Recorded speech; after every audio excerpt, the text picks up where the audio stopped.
Well, hello, this is Peter Combs from BidAmount.com and PL Combs Asian Art, located here in Gloucester, Massachusetts. And today is Friday, June 7th. Hope everybody had a great 4th of July. We did. We spent the days over the weekend doing almost nothing. It was terrific. We went to the quarry near, we have a very nice quarry near our house. We took the dogs up, went for a walk, spent some time swimming and relaxing. It was great, and a big fireworks display here in town. All right, here's the newsletter from last week, and I noticed a lot of you were checked out the videos we did. We did one on the June sale at Sotheby's in Paris, and another one at John's in Paris. Some interesting auctions, some nice things, and some surprises. So if you haven't seen them, take a look. All right, and over here is we have this. This is linked off the newsletter page. If you go back to the newsletter page, you'll notice there's a little box up here. It says news and events. And one of the things we put in there this week is our friend Carlo Santi at Cesarni's in Italy has a sale, an auction scheduled for late September, September 29th, and they are accepting consignments for this auction until August 10th. So if you have something you'd like him to sell for you, get a hold of Carlo. He's a very nice guy, works hard, and they're a nice auction house. And I think they're going to be expanding into the Asian market. I think they'll do fairly well. So if you want to come to the site, you click on this off the news category, and we did a post on it, how to reach them and how to get a hold of them to make a consignment for this upcoming sale. All right, so get a hold of Carlo. Now on to the auctions. We had this. This was a really interesting plate. On the surface, at a glance, it certainly looks like a Chinese example. It's got a lot of the elements you see. There's diaper border, the way the flowers are done, but it's not. It's Japanese. It looks Chinese, but it's Japanese. A nice Japanese Arita dish, late 18th century. Here's the back of it with this Y-form spur mark on the back. Only seen on Japanese stuff, really. I liked it. I like Japanese things. I collect them. And I've been doing a little buying myself lately. And this was a nice piece. And it went very reasonably, $127 for it. I think that was a fabulous little buy because it's an unusual type of Arita. But good, so somebody made a good purchase. And then there was this nice piece of coral, nice carved coral of a Guanyin standing. Looks like she's in the blowing wind, obviously, with her robes floating off to the side. Very well done. This seller had a couple of corals up, and they all did well. This one brought $1,625. If you're a coral collector, you know that's not too much. Sometimes these things bring $6,000 to $10,000. All right, and then there was this Famille Rose dish. There's been a lot of nice Famille Rose on the site lately on eBay. Good Famille Rose dishes. This one I liked in particular for a couple of reasons. One, the condition of the plate looked excellent. Second, the red enamels on it are very strong, very vibrant, and they're not chipped out at all. And the yellow is very clear, very strong, a nice lemon yellow. Very, very attractive, and even with some aubergine here to sort of soften down the edges a little. I thought it was a wonderful dish, and it did well. It brought $399. I think we had a couple of them in the catalog last week in the newsletter from the same seller. And then there was this thing. This was a wonderful Cattigan, or puzzle pot, as they're often called. This was a nice one, an aubergine. It had a really good color. The color on this was nice and strong, and a very smooth, thick glaze.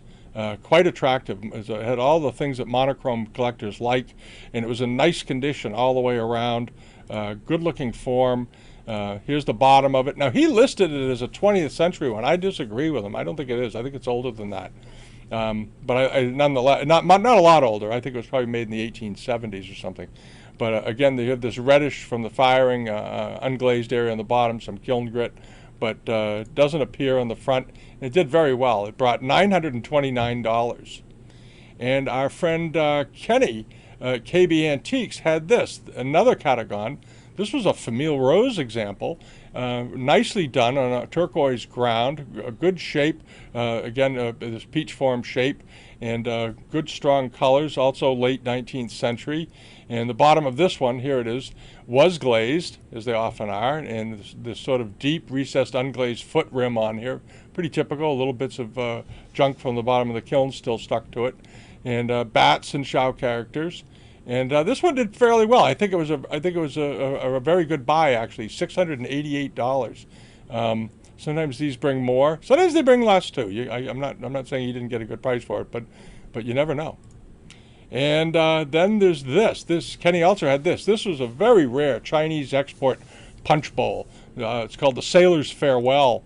And this particular type of bowl is heavily illustrated in all the books that matter on Chinese export. There's this picture of the sailor.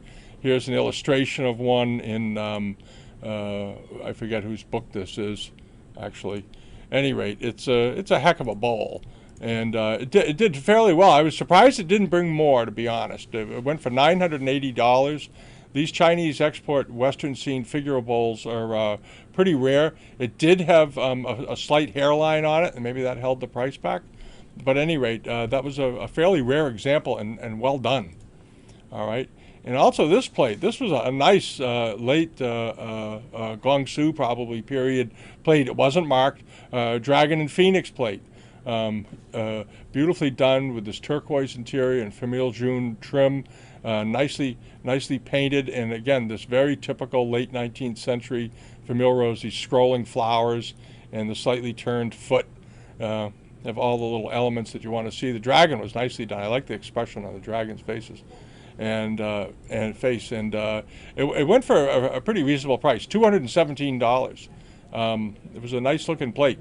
So I think that was a good buy. And then this was a very unusual grisaille decorated 18th century Chinese export for the European market tea caddy.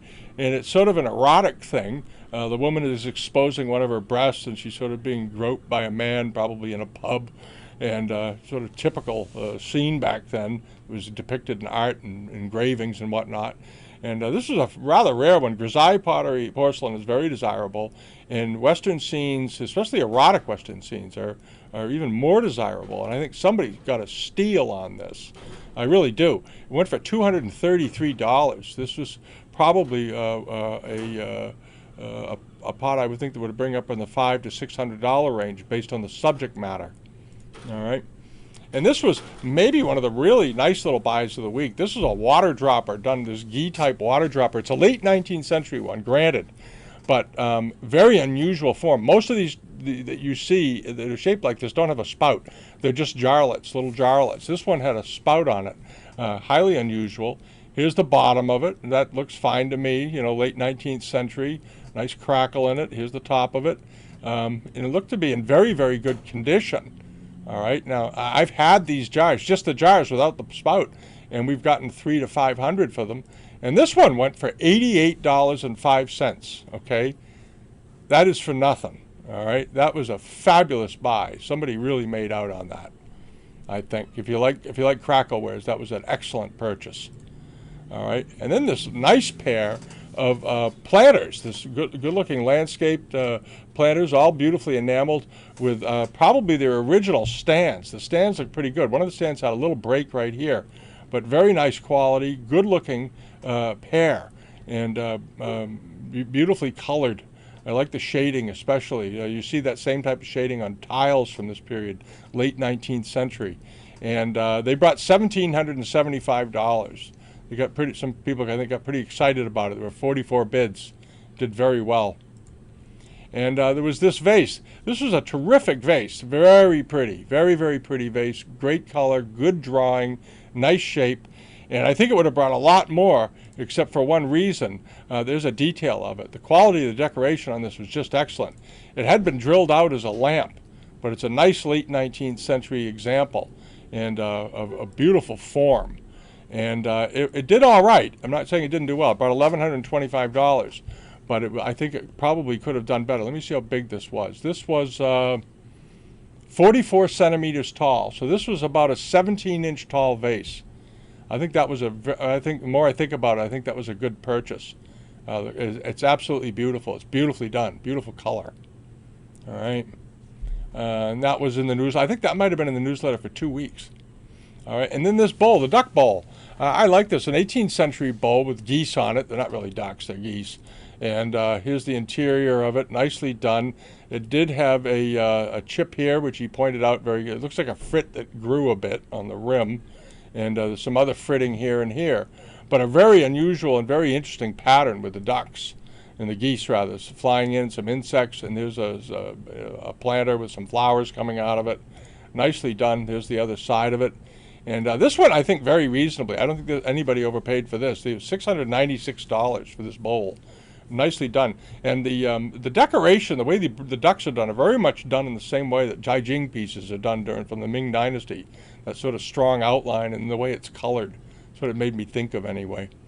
And this beautiful cloisonne dish, turquoise ground. And what was interesting about this was that I like the butterflies and all the flowers, very symmetrical, almost like Art Nouveau or Art Deco in style. But the back of the thing was this.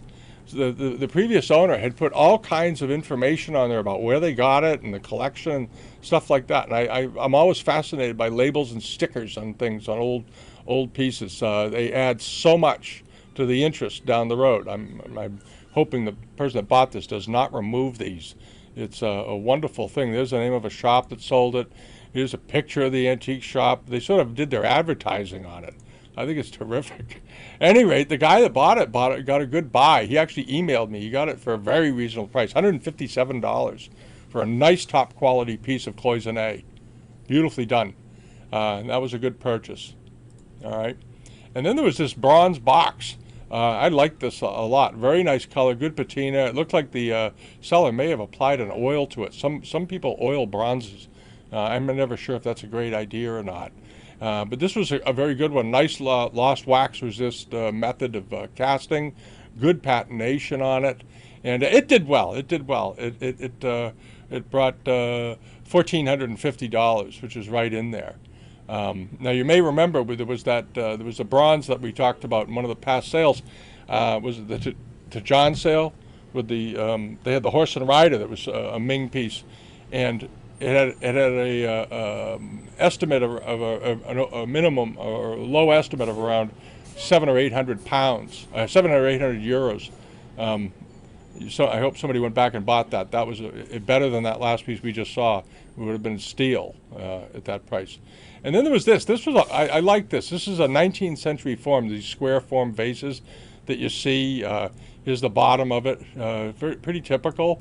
Had a dent in the top. But nice enameling and very very well done. Nice classical shape to it. Mid-19th, late 19th century. It's got a figure of a man going over a bridge with herons and so forth. And despite the dent in the top, it did quite well. $1,794. This was a fairly good-sized vase, as I recall. It was around 15 inches or so tall. Good-looking thing. And now we're into some things. These things are closing this weekend. They haven't closed yet. And one of them is this.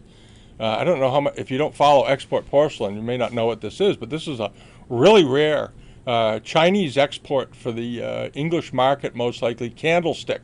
Done obviously in blue and white, made around 1760, 1770, maybe a little earlier, but very unusual, quite rare. Here's a picture of the bottom of it. These do not turn up often, and I was kind of surprised on eBay. It has an old repair right here, but these are extremely rare. Nice example, and we're going to see how it does this weekend. It ends on Sunday. Other things that are coming up this weekend is this. There's nice shifu robe, blue ground, sort of like a summer robe. Nice dragons on it, good quality, and it's up to $885. I think it'll probably do 3 times that by the time it's over. And then this is a very attractive robe. This is a really nice one. And it appears to be in absolutely outstanding condition. If you buy robes, you might want to look at this. This thing looks like it spent 99% of its life in a trunk, but excellent quality. I love the wave border going up the closure, it wraps under the arm. Okay, this is a nice piece, and it's up to about $1,525, and we'll see how that does. That closes later today, so if you get to see this video before then, maybe you can go throw a bid on it. And then I came across this. This closes on Monday. It's a very unusual coral bead worked button. Goes on a hat button, and you don't see many of these around.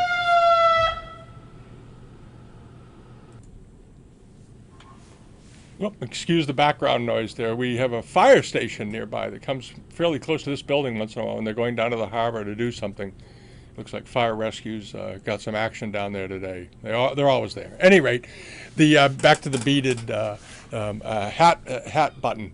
This is a nice example. It's coral, all beautifully worked with probably silk, and fitted over a bronze or a brass fitting. And it's up to $122. I think it'll probably go up a good bit more. These are quite unusual. Often you see them in glass. And there's that candlestick again. I didn't know it was already up there.